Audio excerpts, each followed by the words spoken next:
Hello and welcome back to day 8 of Christmas Planning Made Easy.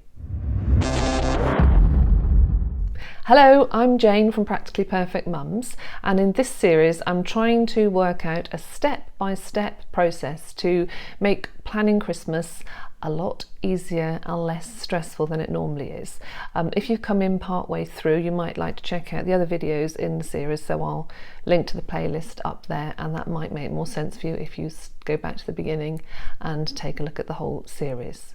So today we're talking about decluttering, and in particular decluttering the children's books, toys and games. I like to do this in preparation for Christmas before they write their Christmas lists.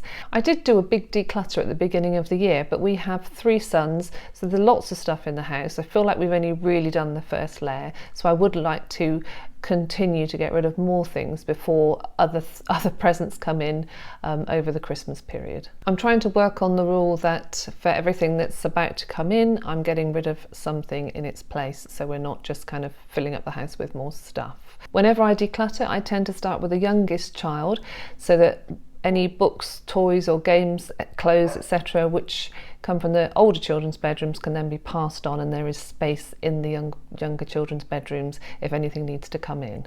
My youngest boy's been into a lot of craft projects, and he has those sort of science sets and things like that, so there's usually something which he will have grown out of, which shouldn't be too difficult to pass on or donate or get rid of if it's been partly used. It's not always easy to declutter kids' stuff. It can be really sentimental, but I did look, just glanced over at the cupboard just now, and I spotted this one, which it's not going to get played with again. That's obviously far too young now for my boys, so that was a really easy win. I tend to find this process is very helpful because it cements what they've already got, what things they've actually played with or used, and it helps when I'm trying to decide or help them decide what they want for Christmas, what other things they might need or what might be useful. So when they're writing their present lists, we can be more mindful, and hopefully they'll only be bringing things into the house that they really want to have. There are loads of good causes around at the moment at this time of year who are very happy to take donations of good quality toys and games and books. So we will try and donate anything that we possibly can, and obviously anything which is no good anymore will be recycled.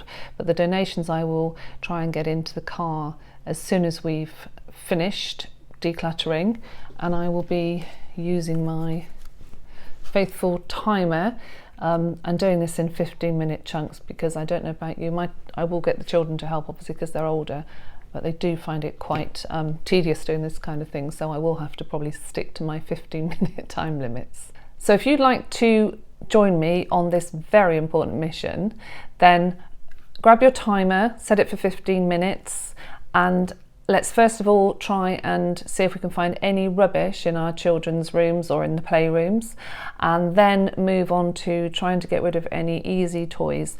And I say I'm going to do it in 15-minute chunks, and it might take a few of those to get through everything I need to get through. But good luck with this mission, and I'll see you in the next video. Bye.